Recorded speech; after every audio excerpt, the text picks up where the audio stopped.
அன்பு நேச உறவுகள் அனைவருக்கும் இனிதான செவ்வாய் பொழுதின் மகிழ்வான மாலை உற்சாக வணக்கம். 3/3/2026 மற்றும் ஒரு செவ்வாய் மாலை நேரலை பொழுதோடு இணைந்திருக்கின்றோம். அந்த வகையில் முதலில் ஆரம்பமாகின்றது சன்ரைஸின் செய்திகள். ஐரோப்பாவின் முதல் தமிழ் குரல் சன்ரைஸ் வானொலி செய்தி நேரமாக அமைய காத்திருக்கின்றது. முதலில் நேற்று திங்களுக்கான செய்திகள், நான் 2ஆம் தேதிக்கான செய்திகளுடன் வருகின்றார் நகுலவதி தில்லைத்தேவன் அவர்கள் லண்டன் மற்றும் டென்மார்க் செய்திகளுடன். அதனைத் தொடர்ந்து வருகின்றார் செல்வி நிதியானந்தன் அவர்கள் இன்றைய நாளுக்கான செய்திகளுடன். வரும் 2 செய்தி வாசிப்பாளர்களை அன்போடு அழைத்துக் கொள்கின்றோம். முதலில் நகுலவதி தில்லைத்தேவன் அவர்கள், இனிய உற்சாக வணக்கம். வாங்கோ.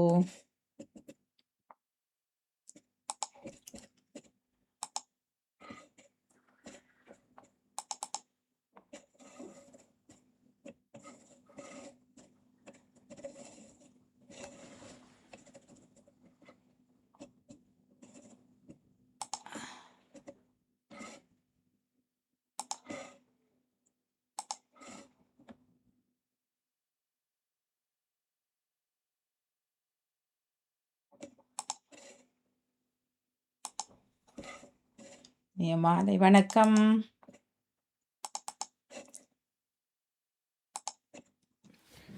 மாலை வணக்கம். சூரியோதயம் சன்ரைஸ் செய்தி பாகம் 256 நகுலவதி தில்லைத்தேவன், லண்டன் டென்மார்க் செய்திகள். இங்கிலாந்து செய்திகள். சைப்ரஸில் உள்ள பிரித்தானிய தளம் மீது தாக்கல். ஈரான் ஏவுகணைகள் தாக்குதலை சைப்ரஸில் இராணுவ தளங்கள் மீது தாக்குதல் நடத்துவதாக பிரித்தானிய அமைச்சர் அதிகாரபூர்வமாக தெரிவித்துள்ளார். ஆனால் உயிர் சேதங்கள் எதுவும் ஏற்படவில்லை என்றும் தெரிவித்திருக்கிறார். பிரித்தானியாவை ஈரான் தாக்கலாம் என அஞ்சப்படுகிறது. இதனால் பிரித்தானியாவுக்கு பதட்டம் ஏற்பட்டுள்ளது. இதனால் பாதுகாப்பு நிலையை அதிகரிக்க ஈரானின் அச்சுறுத்தல்களை தொடர்ந்து பிரித்தானியாவின் தேசிய பாதுகாப்பு நிலையை உயர்த்துவது குறித்து அவசர ஆராய்ச்சிகள் செய்து வருகிறார்கள்.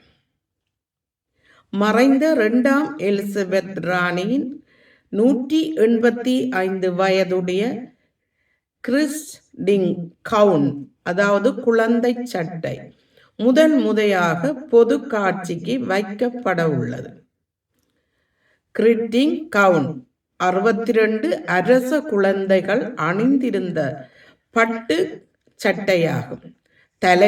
தலைமுறையாக இயற்கை நீரில் கழுவ வேண்டும் என்ற அறிவுறுத்தலுடன் அணிந்ததாக குடும்ப உறுப்பினர்களின் பட்டியலிடப்பட்ட ஒரு குறிப்புடன் 2ஆம் எலிசபெத் அவர்கள் கைப்பட எழுதி வைத்துள்ளார். லண்டனின் அண்டர்கிரவுண்ட், ஓவர்கிரவுண்ட், DLR மற்றும் எலிசபெத் பாதையில் கட்டணம் ஞாயிறு நேற்றைய தினம் 1 மார்ச் முதல் 5.8% அதிகரித்திருக்கிறது போக்குவரத்து பணம். இந்த உயர்த்தப்பட்ட வருவாய் லண்டனின் சேவைகளை மேம்படுத்துவதற்கு மீண்டும் முதலீடு செய்யப்படும் என சர் சாதிக் கான் அவர்கள் உறுதி அளித்துள்ளார். ஈரானில் இருக்கிற பிரஜைகளுக்கு எச்சரிக்கை விட்டிருக்கிற நிலையில், அதாவது கடந்த வாரம் எச்சரிக்கை விடப்பட்டது, உடனடியாக அவர்கள் நாட்டுக்கு திரும்பும்படி கூறினார். அதாவது மத்திய கிழக்கில் உள்ள பயணிகளை வருமாறு. அப்படி இருந்தும் பலர் அங்கு சிக்கி தவிப்பதாக செய்திகள் தெரிவிக்கின்றன. டென்மார்க் செய்தி. டென்மார்க்கின் ஒரு திட்டத்தை நவந்தியா தனது கடற்படை திட்டங்களை வழங்க டென்மார்க் மூலோபாய ஒத்துழைப்பை வழங்குகிறது.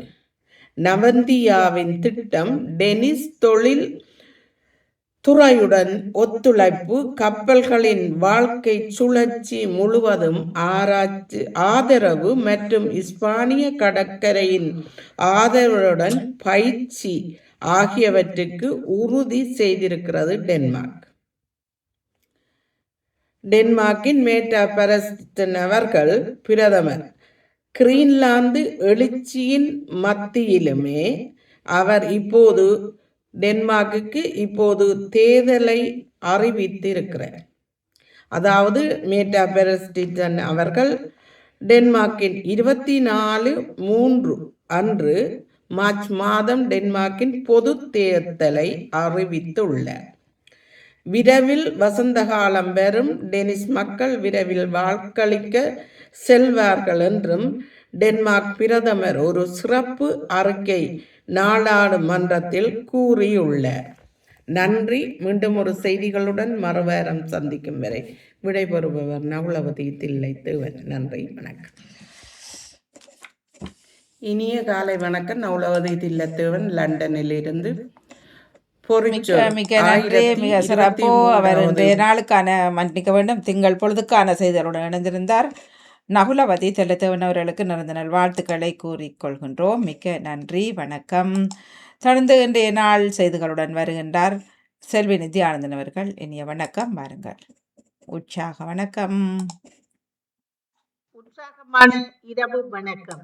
சன்ரைஸ் செய்திக்காக இணையவள செய்தி தொகுப்புடன் நெதர்லாந்தில் இருந்து செல்வி நித்யானந்தன். கொழும்பு துறைமுக நகரக்கடல். உற்சாகமான இரவு வணக்கம். சன்ரைஸ் செய்திக்காக இணையவள செய்தி தொகுப்புடன் நெதர்லாந்தில் இருந்து செல்வி நித்யானந்தன். கொழும்பு துறைமுக நகரக்கடலில் மிதந்த நிலையில் இளைஞர் ஒருவரின் சடலம் மீட்கப்பட்டுள்ளதாக நகர காவலர் தெரிவித்துள்ளனர். துறைமுக நகரக்கடலில் சடலம் ஒன்று மிதப்பதாக நகர காவலருக்கு கிடைத்த இரகசிய தகவலை அடுத்து சம்பவ இடத்துக்கு விரைந்த கொழும்பு துறைமுக நகர காவலர் சடலத்தை மீட்டுள்ளனர். உயிரிழந்தவர் யாழ்ப்பாணம் பல்வெட்டித்துறை பகுதியைச் சேர்ந்த 24 வயதுடைய இளைஞர் என அடையாளம் காணப்பட்டுள்ளார். தனது மனைவியை கொலை செய்துவிட்டு தப்பியோடிய கணவனை கைது செய்வதற்காக மாரவில்ல நகர காவலர் விசாரணைகளை ஆரம்பித்துள்ளனர். உயிரிழந்தவர் கட்டினேரியா பெண்கடை பிரதேசத்தைச் சேர்ந்த 44 வயதுடைய பெண் என நகர காவலர் தெரிவித்துள்ளனர். திமுக ஆட்சி அமைப்பது காணல் நீராக இருக்கும் என பிரதமர் நரேந்திர மோடி குறிப்பிட்டுள்ளார். தமிழகத்தில் பாரதிய ஜனதா ஆட்சி அமைக்க கனவு காண்பதுதான் காணல் நீராக இருக்கும் என முதல்வர் ஸ்டாலின் கூறியுள்ளார். மத்திய கிழக்கு நாடுகளில் மோதல் தொடர்ந்து நடைபெற்று வரும் நிலையில் பிரதமர் நரேந்திர மோடி சவுதி அரேபியாவின் பட்டத்து இளவரசர் முகமது பின் சல்மான் அல் சவுத் மற்றும் பாரின் மன்னர் ஹமத் பின் இசா அல் கலீபா ஆகியோருடன் தொலைபேசியில் உரையாடியுள்ளார். மேற்காசியாவில் ஈரான் மீது அமெரிக்கா மற்றும் இஸ்ரேல் படைகள் தாக்குதல் நடத்தின. இதைத் தொடர்ந்து இஸ்ரேல் மற்றும் மேற்காசிய நாடுகளில் அமெரிக்க இராணுவ தளங்கள் மீதான தாக்குதல் நடத்துகிறது. இதனால் மேற்காசியாவில் போர் பதட்டம் தீவிரமாக உள்ளது. இந்த நாடுகளில் இந்தியர்கள் அதிகம் இருக்கின்றனர். மேற்காசியாவில் உள்ள நிலவரம் தொடர்பாக பிரதமர் நரேந்திர மோடி அவசர ஆலோசனையை நடத்தியுள்ளார். ஈரான் மீதான அமெரிக்க இஸ்ரேல் தாக்குதலை தொடர்ந்து இந்தியாவில் வன்முறை ஏற்பட வாய்ப்புள்ளது என்றும் ஈரான் ஆதரவு போராட்டங்களை கண்காணிக்க வேண்டும் என்றும் மாநில அரசுகளுக்கு மத்திய அரசு வலியுறுத்தியுள்ளது. ஈரான் மீதான போர் தாக்குதல் தொடர்பில் அமெரிக்கா மீது பல உலக நாடுகள் கண்டனத்தை தெரிவித்து வருகின்றது. டொனால்ட் ட்ரம்பின் ஈரான் போர் என்பது யோசித்து முடிவு செய்யப்படவில்லை என்பதால் அவற்றை நிராகரிப்பதற்கான தனது முடிவில் மாற்றமில்லை என பிரதமர் கெய்யர் ஸ்டாமர் மீண்டும் வலியுறுத்தியுள்ளார். கார்முஸ் நீரணை மூடப்பட்டுள்ளதாக அறிவித்த ஈரானின் சர்வ வல்லமையுடைய ICRC படை எச்சரிக்கை மீறும் கப்பல்கள் கொளுத்தப்படும் என மிரட்டல் விடுத்துள்ளது. இந்த மிரட்டலானது தற்போதைய போரில் மிக முக்கியமான புவிசார் அரசியல் நகர்வுகள் என்றே பார்க்கப்படுகின்றது. மத்திய கிழக்கில் நிலவும் போர்ச்சூழல் காரணமாக சர்வ சந்தையில் எரிவாயு விலைகள் செங்குத்தாக உயர்ந்துள்ளன. கோர்முஸ் நீரிணை முழுமையாக மூடுவதற்கு ஈரான் நடவடிக்கை எடுத்திருந்தது. இதனால் குறித்த வழியூடான கப்பல் போக்குவரத்து ஏற்பட்ட தடங்களாலும் ஏனைய பிற காரணிகளாலும் இந்த நிலை ஏற்பட்டுள்ளது. உலக இயற்கை எரிவாயு விநியோகத்தில் 5 பங்கை கட்டார் கொண்டுள்ளது. இதில் பெரும்பாலானவை கோர்முஸ் நீரிணை வழியாக கடல் மார்க்கமாக போக்குவரத்து செய்யப்படுகின்றன.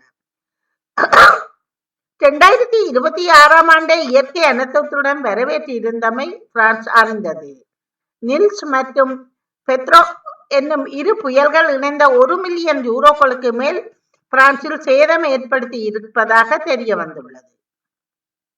தொடர்வது விளையாட்டு செய்திகள். T20 உலக கிண்ணத்தில் இலங்கை அணி 5 ஓட்டங்கள் வித்தியாசத்தில் பாகிஸ்தானிடம் தோல்வியுற்றுள்ளது. T20 உலகக்கோப்பை தொடரில் அரையிறுதிக்கு முன்னேறிய இந்திய கிரிக்கெட் அணி வரலாற்று சாதனை படைத்திருக்கிறது. இலங்கை கிரிக்கெட்டின் முன்னாள் வீரர் ஏஞ்சலோ மேத்யூஸ் ICCக்கு நன்றி தெரிவித்து எக்ஸ் தளத்தில் பதிவிட்டுள்ளார். உலகக்கிண்ண தொடரின் சூப்பர் சுற்றில் இலங்கை அணி வெற்றி பெறாமல் வெளியேறியுள்ளது. MLS சாம்பியன் பட்டம் வென்ற லியோனல் மெஸ்ஸியை அமெரிக்காவின் வெள்ளை மாளிகையில் ஜனாதிபதி டொனால்ட் ட்ரம்ப் வரவேற்க தயாராக இருக்கின்றார். லியோனல் மெஸ்ஸியின் இன்டர் மியாமி CF அணி கடந்த டிசம்பர் மாதம் வான்கூவர் அணியை 3-1 என்ற கோல் கணக்கில் வீழ்த்தி முதல் MLS சாம்பியன் பட்டத்தை வென்றது என்பது குறிப்பிடத்தக்கது. இத்துடன் செய்திகள் நிறைவடைகின்றன. நன்றி, வணக்கம். மிக்க நன்றி. அவர் செல்வி நித்யானந்தன் அவர்கள் இணைந்திருந்தார்கள். மிக சிறப்பான உற்சாக குரலோடு வந்த செய்திகளுக்கு மிக்க மிக்க நன்றியை கூறிக்கொள்கின்றோம். மிக சிறப்பு. மிக்க நன்றி அக்கா. தொடர்ந்து கொள்வோம். நன்றி, வணக்கம்.